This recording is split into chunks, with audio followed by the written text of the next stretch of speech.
Bismillahirrahmanirrahim. Assalamualaikum warahmatullahi wabarakatuh. Bagaimana kabarnya hari ini anak-anak? Semoga anak-anak dalam keadaan sehat walafiat. Amin amin ya rabbal alamin. Nah, sebelum pembelajaran hari ini jangan lupa anak-anak berdoa terlebih dahulu. Hari ini kita akan belajar tema 6, subtema 2, pembelajaran 1 dan 2.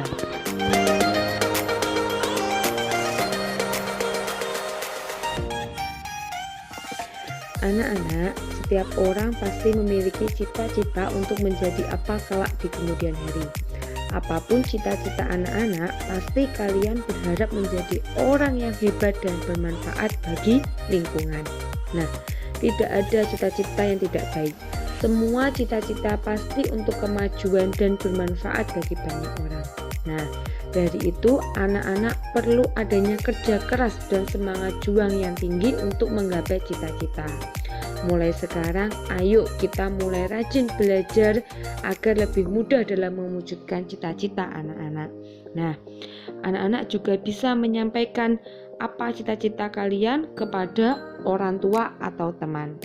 Nanti jangan lupa disampaikan ya kepada orang tua. Anak-anak, ayo baca dulu di buku siswa tematik halaman 62 sampai 63 di dalam hati dulu ya. Baru kita akan menjawab nanti pertanyaan-pertanyaan di halaman 63. Ya anak-anak, kita jawab bersama-sama ya pertanyaannya. Yang pertama, siapakah Sagitta Lahman? Nah, siapa dia? Dari bacaan tadi kita bisa menjawab bahwa Sagitta Lahman adalah seorang dokter yang beralih profesi menjadi guru untuk anak berkebutuhan khusus. Kemudian yang kedua, mengapa ia ingin menjadi guru? Nah, ia ini siapa? Sagitta Lahman. Kenapa Sagitta Lahman ingin menjadi guru? Karena kepeduliannya terhadap kurangnya pendidikan anak-anak berkebutuhan khusus di Indonesia. Karena Sagitta Lahman ini terpanggil jiwanya untuk menjadi seorang guru. Kemudian yang ketiga, sikap apakah yang ditunjukkan oleh Sagitta untuk menjadi guru yang baik? Nah, yang pertama dia menunjukkan adanya peduli, ya kan? Itu sikap yang pertama. Yang kedua, dia mau belajar. Nah, kira-kira yang ketiga atau keempat anak-anak bisa menambahkan sendiri. Kemudian soal yang terakhir nomor 4, menurutmu sikap apakah yang diperlukan untuk menjadi guru yang baik? Nah, kira-kira anak-anak apa aja ya sikap yang kita perlukan untuk menjadi guru yang baik? Bisa, jawabannya 1, peduli, 2, mau bekerja keras, 3, tulus, 4, ikhlas, 5, bersedia untuk terus belajar. Kita tidak boleh pantang menyerah. Kita harus tetap semangat mau belajar. Itu ya anak-anak. Anak-anak, nanti agar kalian bisa membuat puisi sendiri, ini kita ulas kembali mengenai apa aja yang harus ada di dalam puisi. Nah, yang pertama adalah judul. Judulnya apa sih dari puisi yang ada itu? Yaitu puisi penari. Siapa penulisnya? Penulisnya adalah karya Has Cahya Trilion Laksono. Kemudian, itu terdiri atas berapa bariskah puisi tersebut? Nah, di situ kita bisa melihat bahwa dalam satu bait itu ada 2 baris. Nah, di situ jumlahnya ada berapa bait? 1, 2, 3, 4, 5, 6. Ada 6 bait. Setiap bait ada 2 baris. Kemudian kira-kira yang cocok gambar yang mengkisahkan dalam puisi penari itu apa? Nah, benar. Gambarnya adalah seorang penari. Kemudian anak-anak bisa menceritakan apakah puisi penari kemudian dibuat sebuah paragraf. Seperti itu ya anak-anak. Kita lanjutkan ya pembelajarannya. Kemarin anak-anak masih ingat ya, di pembelajaran subtema 1 sudah belajar tentang daur hidup makhluk hidup. Nah, tahapan pertumbuhan hewan dari kecil sampai dewasa itu disebut dengan daur hidup hewan. Di sini akan Bu Nila jelaskan mengenai daur hidup katak. Kira-kira anak-anak tahu enggak katak itu berkembang biak dengan cara apa? Nah, katak itu berkembang biak dengan cara bertelur di dalam air. Telur-telur itu nanti akan menetas setelah kurang lebih selama 10 hari. Nah, setelah menetas itu akan menjadi berudu. Nah, berudu ini alat pernapasannya berupa insang karena bernapas di dalam air sama seperti pada ikan. Setelah 3 minggu, insang pada katak akan tertutup oleh kulitnya. Lalu tumbuhlah kaki belakang. Kemudian setelah usia 8 minggu, berudu berkaki ini akan berubah menjadi katak yang berekor. Ekor itu pun juga akan memendek dan ia bernapas dengan paru-paru. Setelah pertumbuhan anggota tubuhnya itu sempurna, katak akan berubah menjadi katak dewasa. Kita lanjutkan yang kedua, daur hidup kecoa. Nah anak-anak, kecoa ini merupakan salah satu serangga yang juga berkembang biak dengan cara bertelur, sama seperti tadi katak. Nah, kecoa ini setelah beberapa lama, telur kecoa akan berubah menjadi kecoa muda yang disebut dengan nimfa. Nah, bentuk nimfa ini mirip dengan kecoa dewasa, hanya yang membedakan adalah kulitnya. Nah, nimfa ini beberapa kali akan mengalami pergantian kulit sampai ia menjadi kecoa dewasa. Yang ketiga, daur hidup capung. Nah, capung ini juga merupakan serangga yang berkembang biak dengan cara bertelur, sama seperti katak dan kecoa. Nah, ketika telur ini capung menetas, ia akan menjadi capung muda atau disebut dengan nimfa.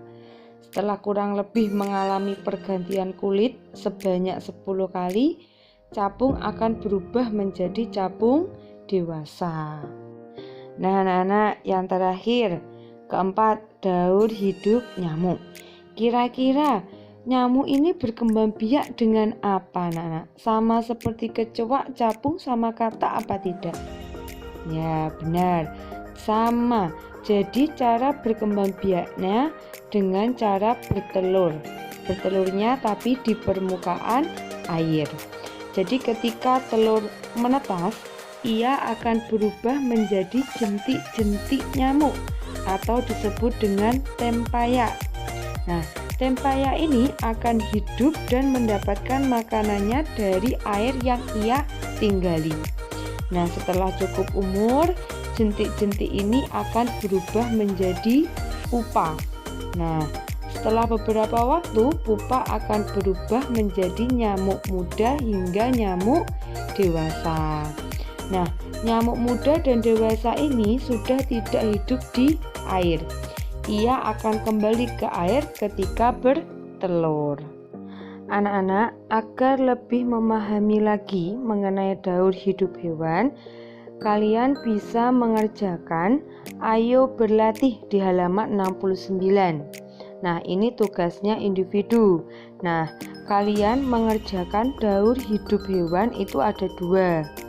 Yang satu, kalian pilih di baris pertama, yaitu antara kambing atau kucing atau ayam atau kadal atau anjing atau ular. Kemudian pilih satu lagi hewan di baris kedua, bisa belalang atau kecoa atau katak atau kupu-kupu atau nyamuk atau capung. Nah, itu nanti isikan di lembaran halaman 70 sampai 71 ya. Setelah kalian mengisi di halaman 70-71, jangan lupa dilengkapi pada halaman 72 ya. Anak-anak, setelah kalian memahami mengenai daur hidup makhluk hidup, selanjutnya ada tentang manfaat makhluk hidup di sekitar kita. Nah, makhluk hidup itu terdiri atas apa aja anak-anak? Ada tumbuhan, hewan, dan manusia. Nah, manusia itu memerlukan tumbuhan dan hewan untuk memenuhi kebutuhan hidupnya. Dan hewan dan tumbuhan itu dikelola manusia sedemikian rupa sehingga memberikan manfaat bagi kehidupan manusia. Kemudian tumbuhan dan hewan itu merupakan sumber daya alam hayati. Keberadaannya itu akan terus-menerus ada sepanjang tidak terjadi peristiwa yang membuatnya punah. Nah, manfaat tumbuhan itu untuk lingkungan sekitar itu apa aja? Yang pertama, menyediakan oksigen. Yang kedua, menahan air hujan. Menahan air hujan ini agar apa? Agar tidak terjadi erosi. Kemudian, berfungsi sebagai pelindung tanah-tanah yang miring. Nah, ini agar tidak mudah terjadi longsor. Kemudian, juga sebagai menyerap karbon dioksida yang dikeluarkan oleh manusia dan hewan untuk dimanfaatkan dalam proses fotosintesis. Nah, selain manfaat dari tumbuhan, hewan juga memiliki manfaat di lingkungan sekitar. Nah, sebagai hewan pengurai itu berfungsi untuk menguraikan sisa makanan menjadi zat makanan yang dapat diserap oleh tumbuhan sebagai zat hara. Nah, kalau manfaat hewan untuk kehidupan manusia, yang pertama sebagai sumber pangan. Sebagai sumber pangan ini seperti hewan sapi, ayam, ikan, dan lain-lain itu dapat digunakan untuk makanan. Kemudian tumbuhan seperti sayuran, buah-buahan, atau palawija. Kemudian sebagai yang kedua, bahan sandang atau pakaian.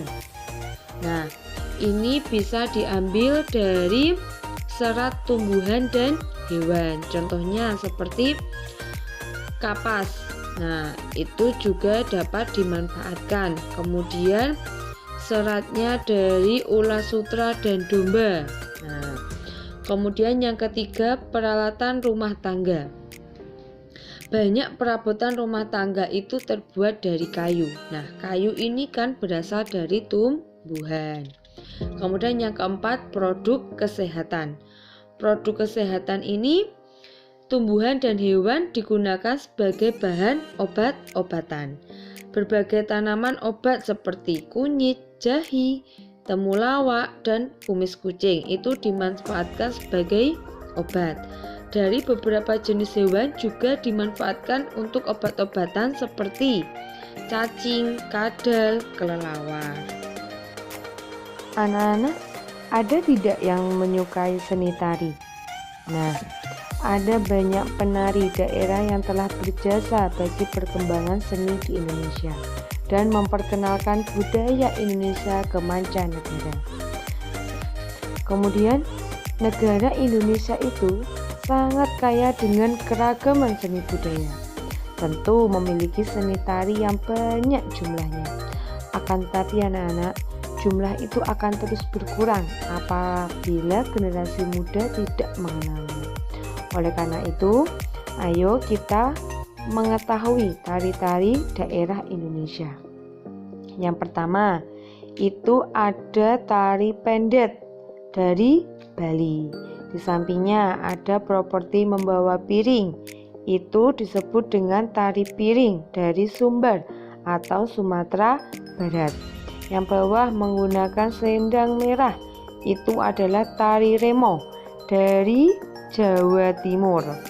Kemudian yang terakhir tari saman dari Aceh. Nah, apa tuh itu seni tari? Seni tari merupakan salah satu bentuk seni yang ada dalam kehidupan masyarakat tradisional. Nah, di daerah-daerah pasti memiliki seni tari yang berbeda-beda. Alhamdulillah ya anak-anak, pembelajaran hari ini Bunila akhiri. Semoga bermanfaat dan jangan lupa Tetap semangat dan jaga kesehatan. Wassalamualaikum warahmatullahi wabarakatuh. Dadah.